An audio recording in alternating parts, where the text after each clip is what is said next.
Hoje nós vamos refletir sobre alguns pontos do livro A Nave de Noé. Aquilo que nós entendemos por Arca de Noé, da Bíblia, representava na época a ajuda e a colaboração intraterrena para a humanidade da superfície durante um juízo que houve na espécie humana, no reino animal, no reino vegetal e no reino mineral.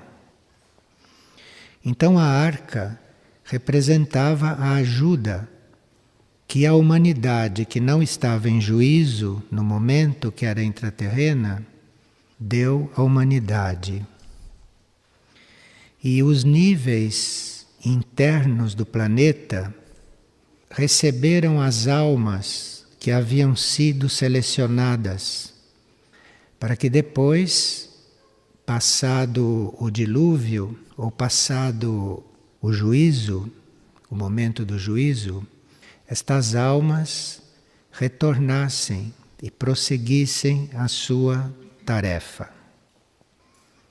Então, a Arca de Noé está coligada com a ajuda intraterrena dos planos internos da Terra à humanidade da superfície, que necessitava de ajuda.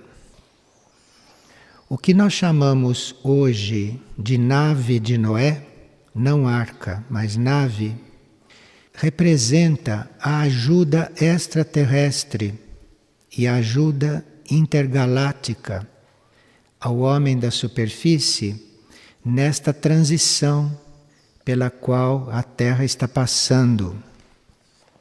Naquela época houve dilúvio, houve vários dilúvios, não na Atlântida, mas aquele final foi o que encerrou aquela etapa da purificação e da seleção.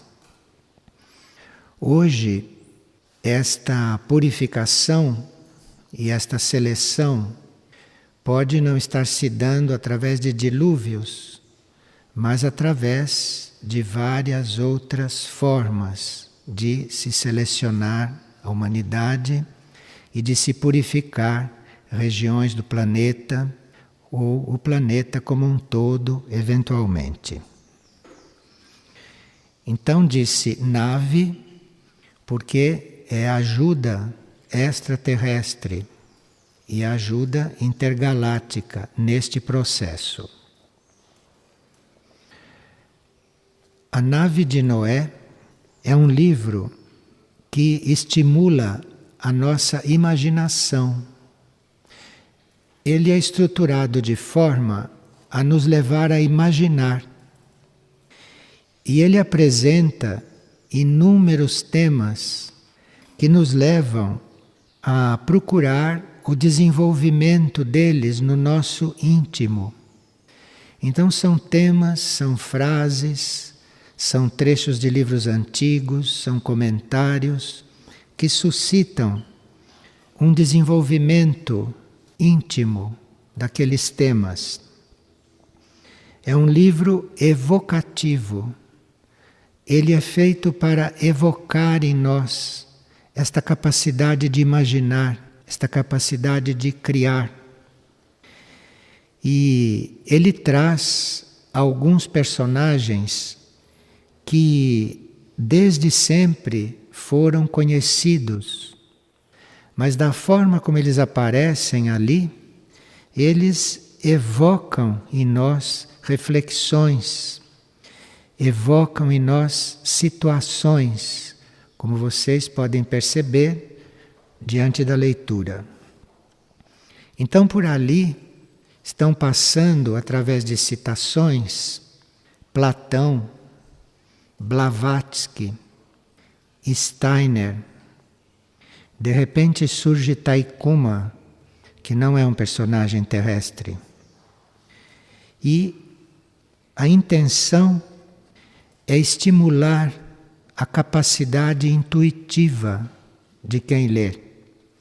De forma que, quando se fala nesses personagens sucintamente, nós teríamos que intuir o que eles querem dizer, intuir o que eles trouxeram. E o livro dá algumas notas. Por exemplo, nós falamos de espaçonaves que estão encarregadas de ajudar o planeta nesta fase de transição. Entretanto, fica a cargo da nossa imaginação saber se aquilo são espaçonaves, como diz a palavra, ou se aquilo são estados de consciência no qual nós somos transportados, ou nos quais nós teríamos que ingressar para darmos algum passo evolutivo e assim por diante. Ou se realmente se trata de algum salvador, que ali é chamado de Noé, encarregado de fazer o nosso traslado. Então tudo isto fica entregue à intuição e à imaginação de cada leitor.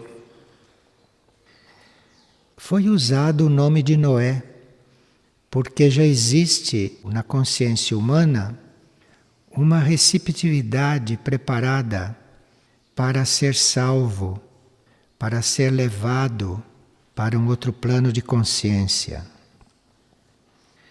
As novas situações que o homem viverá, ele terá que vivê-las internamente, intimamente, porque são situações que devem levar ao surgimento de uma nova civilização, de uma nova humanidade, que não se pode construir sobre esta.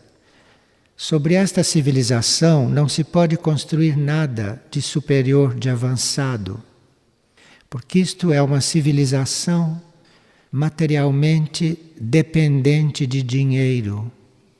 Sem dinheiro, materialmente, esta civilização não consegue funcionar. De forma que, sobre esta base, nada pode se construir de superior. Percebem?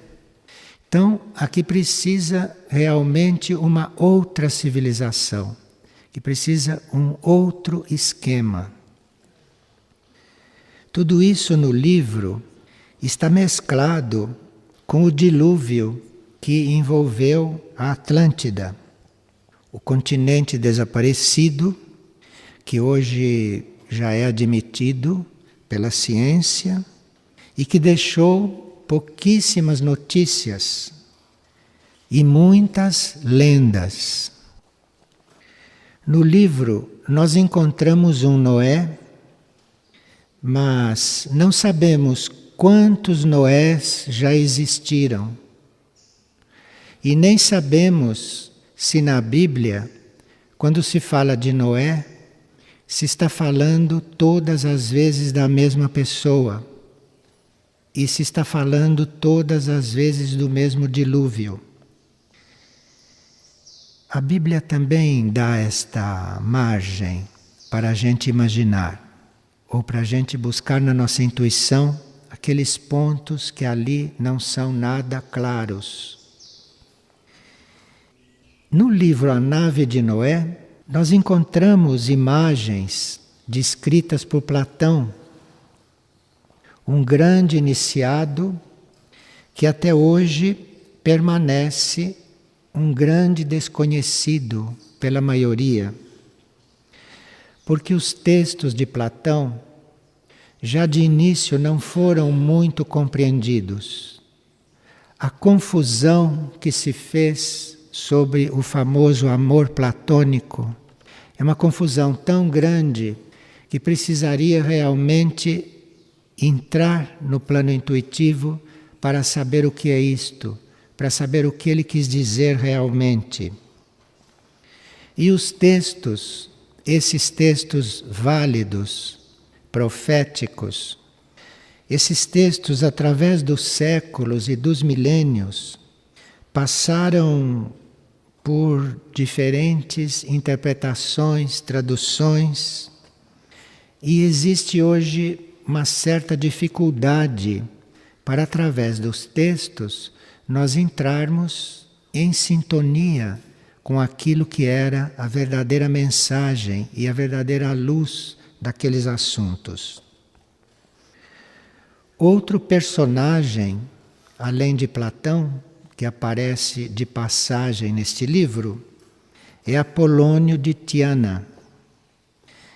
Também surge em uma espécie de flash, mas na realidade pouco se sabe oficialmente quem era e o que veio realmente fazer. O livro confirma que Apolônio era uma reencarnação de Jesus. Digo, confirma porque Alice Bailey e o tibetano já tinham declarado isto. E, como reencarnação de Jesus, Apolônio fez obras maiores do que as de Jesus.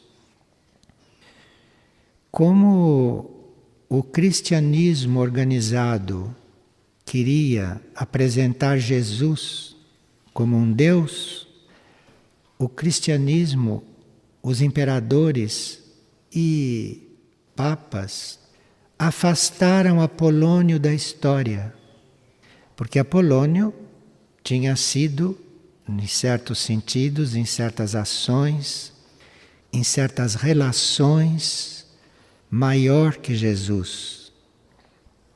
O próprio Jesus, em vida, teria dito que nós poderíamos fazer coisas maiores do que aquelas que ele fez. Ele mesmo disse isto. De forma que dizer que Apolônio fez coisas maiores do que Jesus não é novidade nenhuma, porque o próprio Jesus já tinha previsto que isto era possível. Ele não se referia a Apolônio, mas se referia a nós todos. Todos podem fazer coisas maiores do que aquelas que eu faço. Então nós vemos através deste livro quantas coisas nós teríamos que ainda assumir em se tratando de resgatar a nossa consciência desse nível dos afazeres materiais, dos afazeres terrestres, para níveis mais avançados de vida, para níveis mais avançados de ser e de leis. Através dessa espécie de viagem pelo tempo e através de um rápido contato com algumas pérolas do conhecimento humano, porque o livro traz algumas frases da Bíblia, do próprio Jesus e outras. Estas pérolas dispersas por uma centena de páginas, nós somos desafiados a buscar respostas e soluções para tudo, porém no nosso próprio interior. O livro nos relembra, por exemplo, como foi organizado o Novo Testamento. Um grupo de homens que se dizia imbuído do Espírito Santo selecionaram os trechos que compõem o Novo Testamento e ordenaram os trechos daquela forma. Deixaram de lado vários evangelhos apócrifos, não entraram ali, e fizeram aquela ordenação, segundo eles, pelo Espírito Santo. E chegaram a dizer que as páginas se ordenavam sozinhas, que eles não tinham que pô-las em ordem, que eles só colocaram as páginas sobre a mesa e elas foram se ordenando sozinhas. Bom, na Bíblia tradicional, por exemplo, há dois nomes para Deus. Elohim e Jeová. E por mais que esses nomes sejam explicados racionalmente, a diferença entre os dois nunca se tornou clara e nem poderá ser clara enquanto nós basearmos os nossos conhecimentos sobre dados históricos.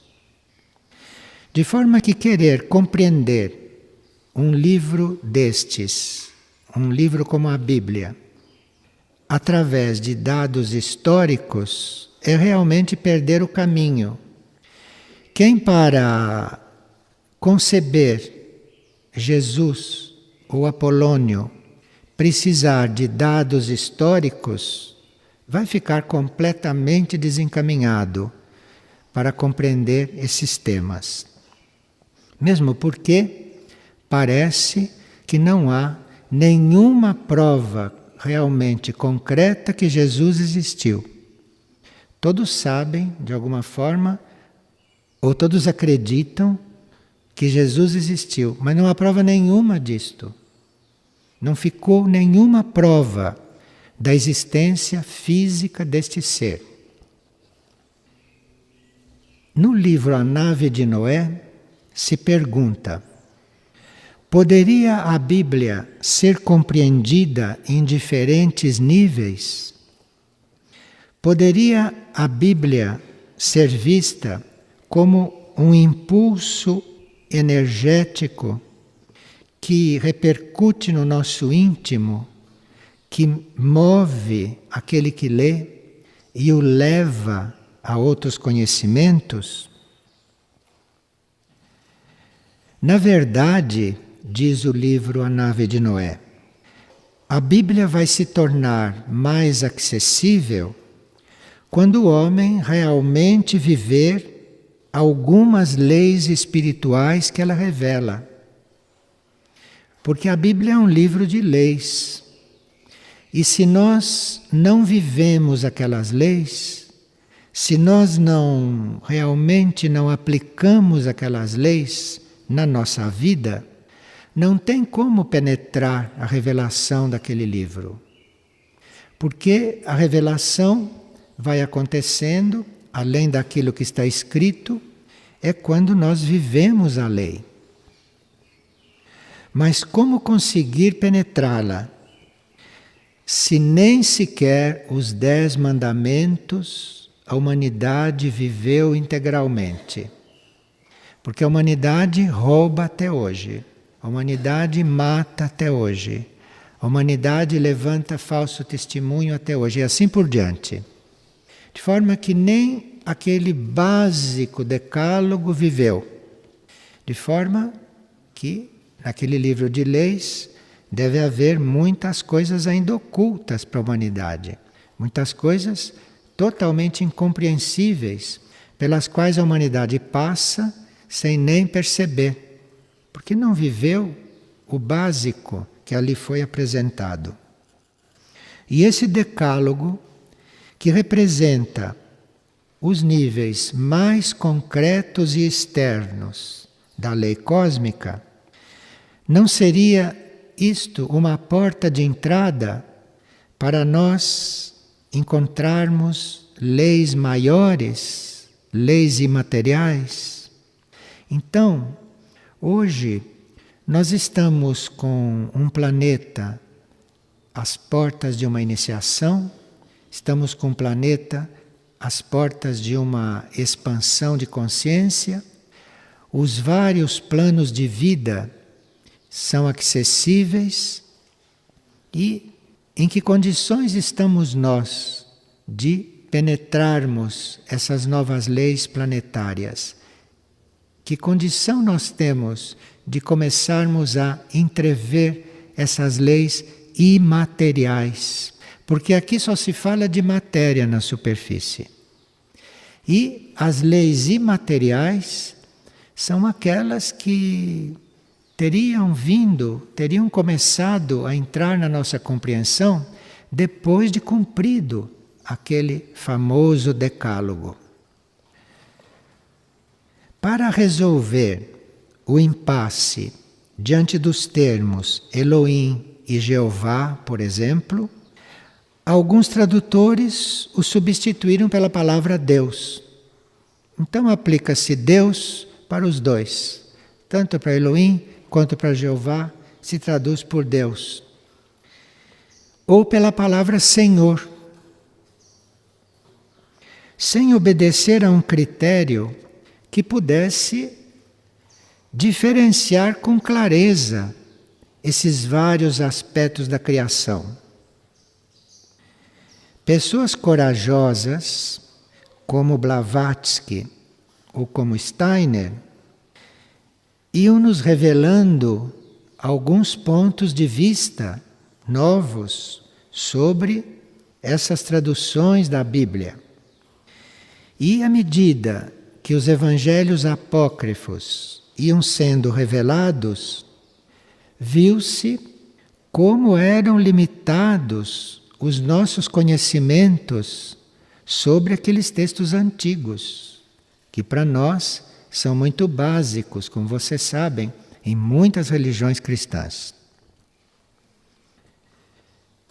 Chegou então o momento da nave de Noé reaparecer com tudo aquilo que ela traslada, esse estado de consciência, com tudo aquilo que ele traz, com tudo aquilo que ele contém, porque nós precisamos definitivamente de entrar nesta nave, nós precisamos definitivamente entrar nesta operação resgate, nesta onda que vai nos levar para outros planos de vida e outros planos de consciência. Hoje nós estamos numa situação semelhante à da época dos dilúvios, porque parece que houve vários dilúvios. Na época dos dilúvios, a arca poderia ser o símbolo das civilizações intraterrenas, como dissemos, que vinha em auxílio, recolher as essências, as almas ou os corpos astrais, segundo aquilo que fosse resgatável, que vinham então em ajuda do homem. Hoje em dia, uma época em que o planeta Terra necessita muito de ajuda para, como planeta, não perder o equilíbrio no espaço, dada a ação desastrosa do homem sobre ele, são as naves extraterrestres, intergalácticas e mesmo intraterrenas de hoje que mantêm este equilíbrio, mantêm esta harmonia. Essa inclinação do eixo terrestre, isto parece inevitável, porque além das novas influências que a Terra está recebendo, e portanto se são influências vindas de outras partes do universo, ela tende a se voltar para aquelas outras partes. De forma que a inclinação deste eixo é natural, é algo indispensável, e ele já está inclinando. Os cientistas já disseram até quantos centímetros ele inclinou ultimamente. Acredite quem quiser. Agora, basta ver o degelo dos polos para ver que este equilíbrio tem que ser reencontrado. Porque a Terra está numa determinada posição também por causa da massa de gelo que existe nos polos. Se isto derrete, muda o equilíbrio e adeus, eixo da forma como ele é hoje localizado. Além destas naves que estão em volta da Terra, manterem o equilíbrio magnético para que o eixo se ajuste, produzindo o mínimo de desastres, disse o mínimo, porque todos esses desastres são possíveis também por causa do karma humano, por causa do karma da humanidade. De forma que aquilo que a humanidade produz para desequilibrar a Terra, isto as naves não podem resolver, porque isto não é só a situação do planeta, mas é também o karma humano criado aqui. Mas disse um instrutor que o intérprete adequado de tudo isto é o homem que é capaz de chegar por si às verdades contidas nessas afirmações. Então, nós podemos ser informados de várias coisas, mas nós não vamos realmente compreender aquilo e não vamos realmente assumir aquilo se nós não chegamos naqueles pontos por nós mesmos. De forma que a informação que nós recebemos é apenas uma indicação. Mas quando é dada a informação, aí nós temos que chegar na verdade por nós, porque a informação não é a verdade.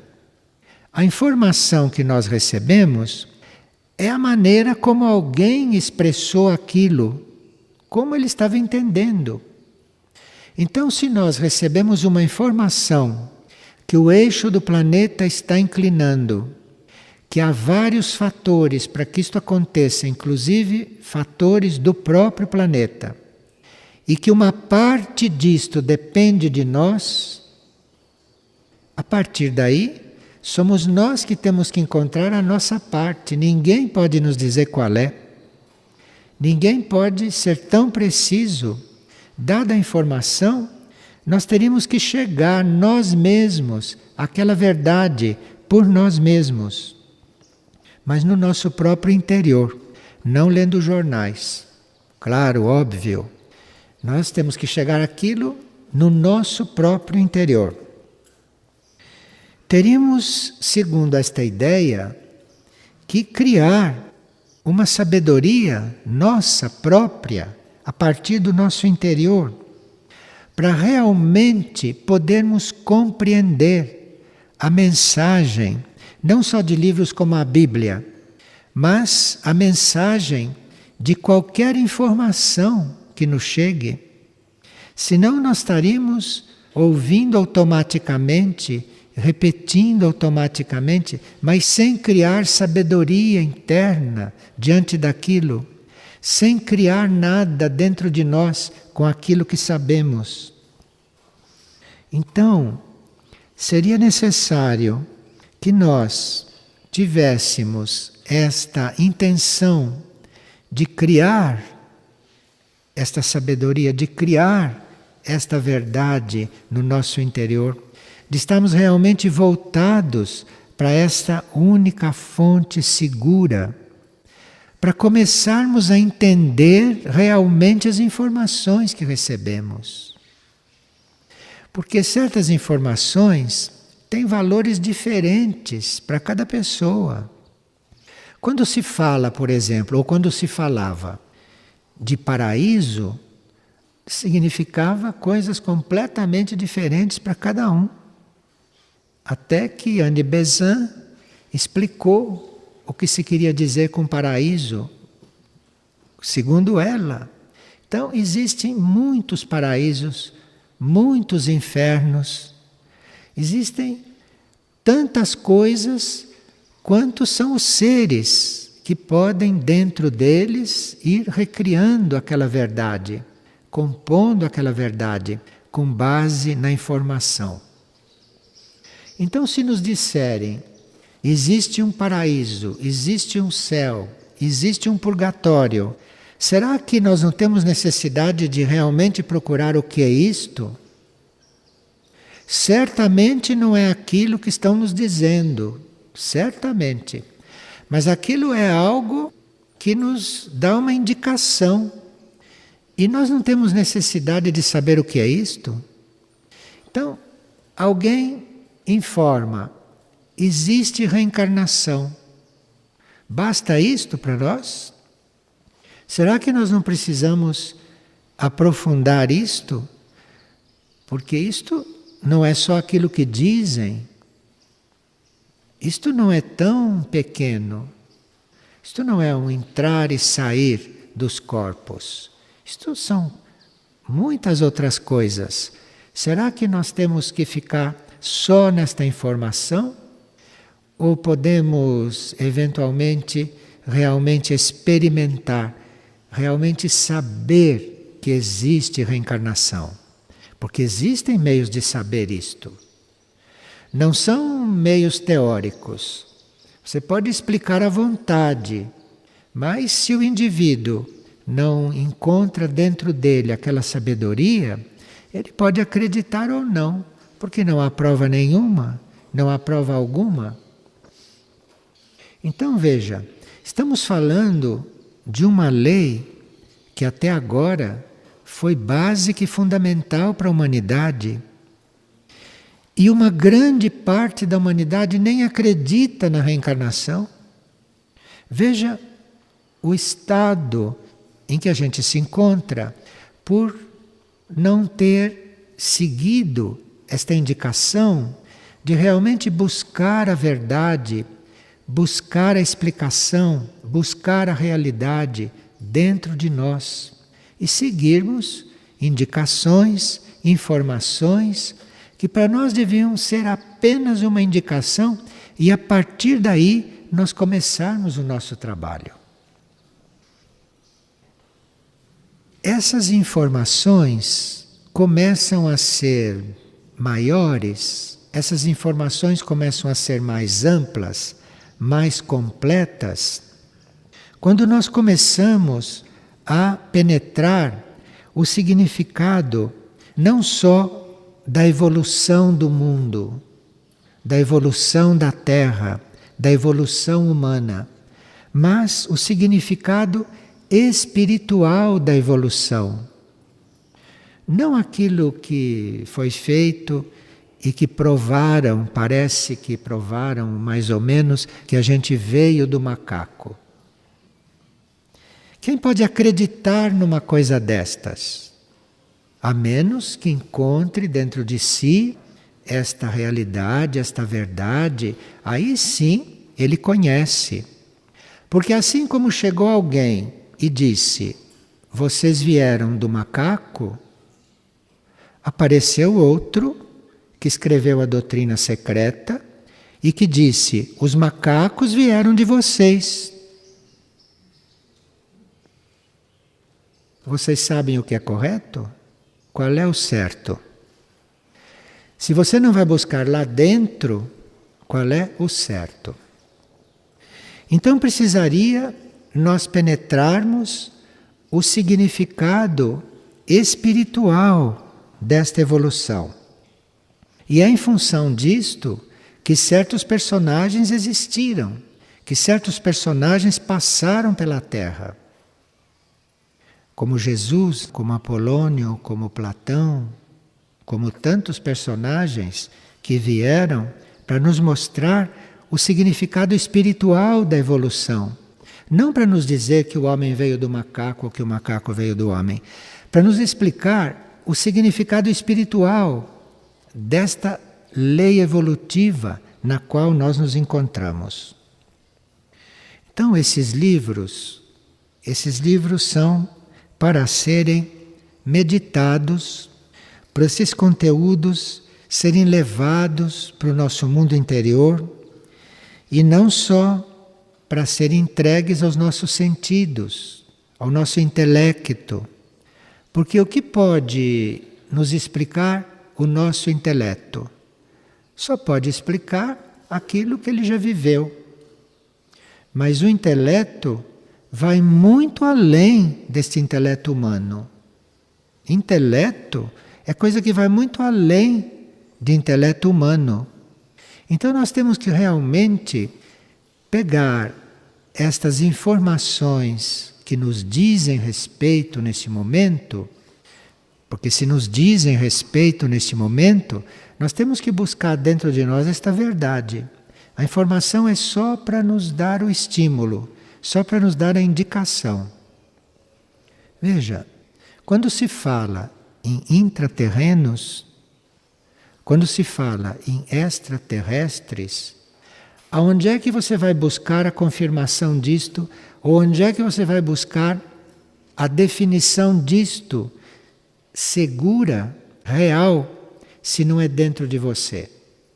Se não é no seu encontro interno com estas coisas. Entrando-se em contato com os nossos planos subjetivos, todo e qualquer fato que é descrito nesses livros toma perspectivas novas e mais profundas. Então a nossa capacidade de estudar, a nossa capacidade de entrar em contato com essas realidades tem que se ampliar. E nesta nave de Noé, nós temos em quase todas as páginas esse desafio. Vá procurar o que é isto. Vá para dentro de você ver do que nós estamos falando. Porque certamente as palavras não dizem muito quando se trata de irmãos intraterrenos. Intraterrenos, será interior da Terra física ou será níveis internos da Terra de consciência? Isto não é uma boa questão para uma mente normal. Civilização intraoceânica. Será que isto é no fundo do mar? Como podem dizer as histórias em quadrinhos? Ou será que civilização intraoceânica é algo que está na essência das águas? Essência das águas, não nas águas dessas que vão pelos nossos canos e pelas nossas torneiras. Mas que são estas civilizações intraoceânicas? Existe isso? Onde é que vocês podem buscar essas coisas? E isto são coisas que dizem respeito à vida deste planeta. Dizem respeito à vida neste planeta aonde nós estamos encarnados neste momento. Nós estamos como almas, como espíritos, na aura deste planeta, nos níveis sutis deste planeta, e não sabemos nada deste planeta, a não ser aquilo que é físico denso e a si mesmo até certo ponto. Enfim, é um livro que nos instiga, é um livro que nos desafia, porque deixa isto tudo em suspenso. Por exemplo, uma pessoa perguntou se nós podemos enfocar na partilha de hoje aquelas perguntas formuladas na página 18, último parágrafo do livro Nave de Noé. As perguntas são as seguintes: como compreender o episódio no qual Jesus caminha sobre as águas? O livro coloca esta pergunta e não responde. Colocou ali. Olha, uma boa questão para você saber o que é. O que é isso? De num certo episódio, Jesus sair caminhando sobre as águas. Bem, se nós formos olhar isto de certos pontos de vista, se nós formos olhar isto lá dentro de nós, nós podemos chegar a algumas conclusões. Não a todas, porque quem poderá responder, não é? Que quer dizer Jesus caminhando sobre as águas. A verdade é que nenhum de nós caminha sobre as águas, nem homem algum caminha sobre as águas sem afundar. Nunca aconteceu isto. E como aquele caminhou sobre as águas? O que é isto? Bem, dentro da compreensão deste livro, água é símbolo do nível astral emocional. Esse astral emocional terrestre, no plano físico, é representado pela água. Então, uma forma de você dizer que Jesus tinha total controle, tinha total domínio sobre o astral emocional terrestre, é dizer que ele estava caminhando pela água. Você não vai encontrar isto nos jornais. Não vai encontrar isto na grande parte dos teólogos que discutem a Bíblia. E assim por diante. Depois a pessoa continua perguntando o que são aquelas perguntas na nave de Noé que não estão respondidas, só estão ali. Como, por exemplo, ressurreição. O que é ressurreição? Porque faz parte da história de Jesus que a um certo momento ele ressuscitou. Está escrito isto no Novo Testamento. Se nós formos entrando no nosso interior, entrando no nosso íntimo, nós vemos que certas iniciações, certas expansões de consciência nossas, internas, corresponde a nós ressurgirmos em níveis além da morte. Porque esses níveis tridimensionais, esses níveis mental, astral, físico-etérico, isto são níveis onde a morte existe. Vocês sabem que a morte existe, não sabem? Cada um de nós vai morrer. Morremos centenas de vezes, mas aquilo é morte. Então existe isto nesses 3 níveis. Ressurreição quer dizer que o indivíduo ressurgiu desses níveis. Aquele não morre mais. Aquele não tem mais como morrer. Ressurgiu. Ressuscitou. Ressuscitou quer dizer, estava morto. Estava morto porque estava aqui. Estava aqui dentro desses corpos que morrem, que acabam, que apodrecem, que se desintegram. Ressurgiu, quer dizer, não está mais aqui. Ressuscitou desta morte. Isto é morte, se nós vemos do ponto de vista de onde isto não existe mais, de onde isto já foi transcendido. Então, se diz, se está escrito que Jesus ressuscitou, você pode compreender isto de várias maneiras. Pode inclusive compreender que ele recebeu esta expansão de consciência que não é muito comum a humanidade receber. Porque a humanidade recebe várias expansões de consciência. Mas até que chegue nesta expansão de consciência de transcender os níveis onde existe morte, precisa muito trabalho, precisa muita purificação. E essa iniciação da ressurreição, de transcender este nível da morte, aconteceu com ele. Agora, se isto aconteceu no plano físico, se viram realmente ele subindo, ou se isto foi um fato que aconteceu nos planos internos, nos planos mais profundos, isto cada um interpreta como puder. E cada teólogo, cada escritor, cada intérprete, cada instrutor ou cada poeta vai dar a interpretação que quiser, vai nos informar da forma que ele puder. Vai nos informar à sua maneira, na sua maneira de ver. E o que nós fazemos desta informação? Nós teríamos que realmente ir buscar esta realidade. E a outra pergunta que está no livro e que não está respondida é o que quer dizer Lázaro sair da tumba. Está lá a pergunta, mas não se diz o que é. Então,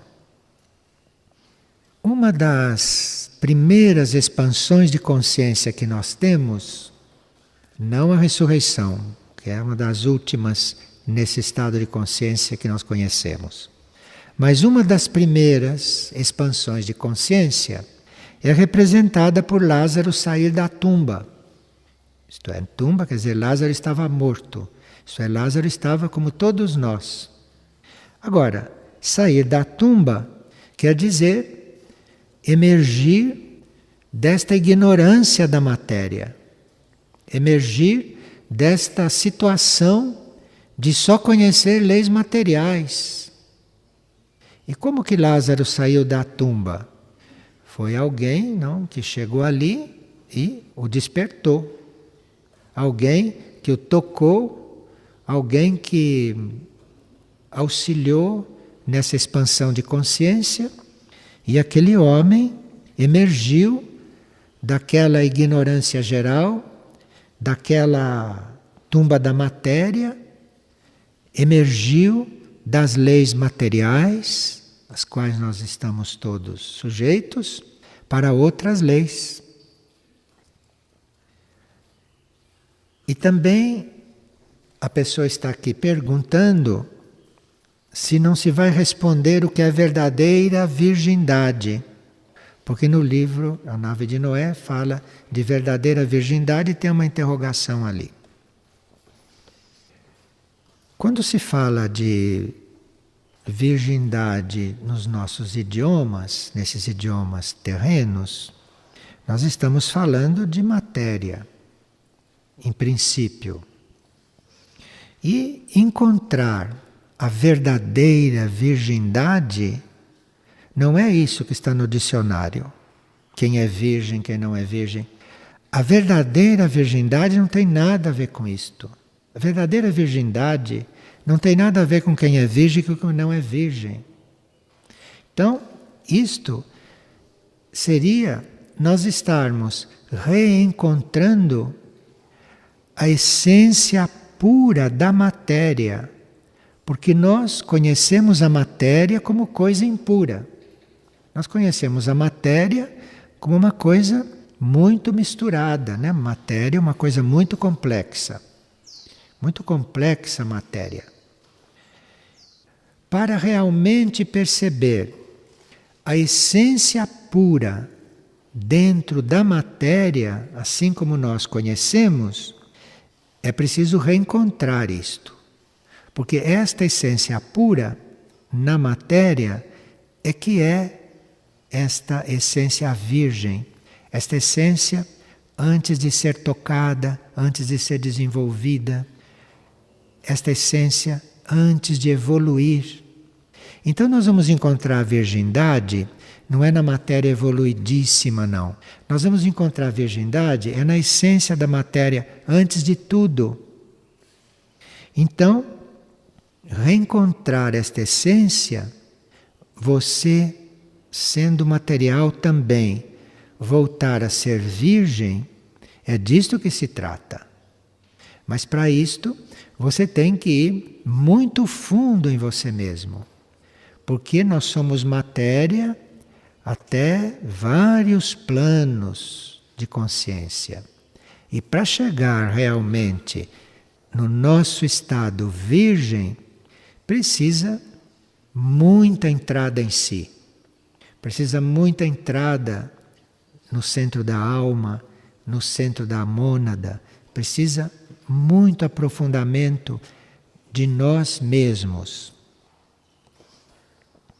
E a última pergunta que está lá sem resposta é que quase todos os servidores do mundo passaram pela Terra e tiveram a sua vida interrompida pela violência dos homens. Inclusive, como diz a história, Jesus, não se sabe se foi assim, mas a história diz, está lá no Novo Testamento. Então, como é que quem vem para servir tem a sua passagem pela Terra interrompida pela violência dos homens? É porque as forças involutivas agem também através dos homens. Não são os homens que têm força suficiente para fazer uma coisa destas. Nenhum homem teria força para crucificar Jesus. Nenhum homem teria força para isto. Nenhum juiz, nenhum povo teria força para isto. Mas forças involutivas penetrando o planeta, forças involutivas penetrando os homens, aí sim pode acontecer disto ser interrompido. Por isso é que aqueles que se oferecem para servir ao mundo, aqueles que se oferecem e que têm a aspiração de servir a humanidade, teriam que ir além do karma terrestre. Porque dentro do karma terrestre, a sua obra pode ser interrompida. Dentro do karma terrestre. Então, se nós permanecemos no karma terrestre, muito provavelmente as forças involutivas vão interromper a sua passagem pela Terra de uma forma não harmoniosa, porque as forças involutivas fazem o que podem, sem a menor luz. Fazem o que podem. De forma que, se você, dentro do karma terrestre, vai se pôr a servir os homens, servir a humanidade, vai se pôr como salvador da terra e dos homens, se cuide, porque você vai ser retirado por aquelas forças. Porque você está dentro deste karma material, você está dentro do karma deste planeta, dentro do karma das forças que jogam neste planeta. Claro que quando um servidor do porte de Jesus foi tirado, segundo a Bíblia, foi tirado da encarnação terrestre, isto quer dizer que naquele momento ele deve ter, pela última vez, ter passado por isso. E daquele momento em diante, ele não estava mais dentro deste karma terrestre. Porque só quem pode ser crucificado pelos homens é quem ainda tem o que ver com karma terrestre. Senão não podia acontecer isto. De forma que naquele momento houve coisas incompreensíveis para a história, para os teólogos. Houve coisa incompreensível ali. E ir além deste karma terrestre pode possibilitar uma outra encarnação, como foi a de Apolônio de Tiana. De forma que, feitas as contas finais com o karma terrestre, uma próxima encarnação já foi muito diferente. Na próxima encarnação, não houve mais inimigos, não houve perseguições, não houve dificuldades. Então, isto, para nós, é uma informação. De forma que existe uma necessidade de nós irmos trabalhando o karma terrestre, no sentido de nos liberarmos do karma terrestre, porque enquanto houver karma terrestre, nada é garantido do ponto de vista de um trabalho, de um serviço, de uma tarefa ser interrompida. Nada é garantido enquanto existe karma terrestre aí. E havendo karma, não se pode evitar isto. Então, para realmente servir um planeta como este, para realmente servir a humanidade, para realmente poder fazer um bem efetivo, nós teríamos que estar nos liberando do karma, teríamos que estar nos limpando de vínculos e não construindo vínculos e não confirmando vínculos na Terra, terrestres, nos níveis em que a Terra existe, nos níveis em que a humanidade existe. Então, este desapego por todo e qualquer laço material, este desapego por tudo aquilo que não é a essência imaterial das coisas, isto é fundamental num certo nível de serviço. Isto é essencial para poder haver um serviço realmente livre. Nenhuma resposta intelectual nos satisfaz realmente. Nenhuma resposta mental, por mais bem organizada que ela esteja, parece que satisfaz, mas não satisfaz, porque quando nós recebemos uma resposta de dentro, quando nós recebemos uma explicação interna, aí sim nós estamos dentro da coisa. Aí nós estamos como parte da coisa. Isto é muito diferente de ficar sabendo de uma coisa. E uma pessoa pergunta qual é a repercussão para a vida planetária ou para o plano evolutivo do despertar de um indivíduo. Um indivíduo que desperta, que repercussão isto tem? A humanidade é una, de forma que cada passo que cada indivíduo dá repercute na humanidade. Então, a repercussão na humanidade, na vida planetária, dos nossos passos é uma coisa muito real.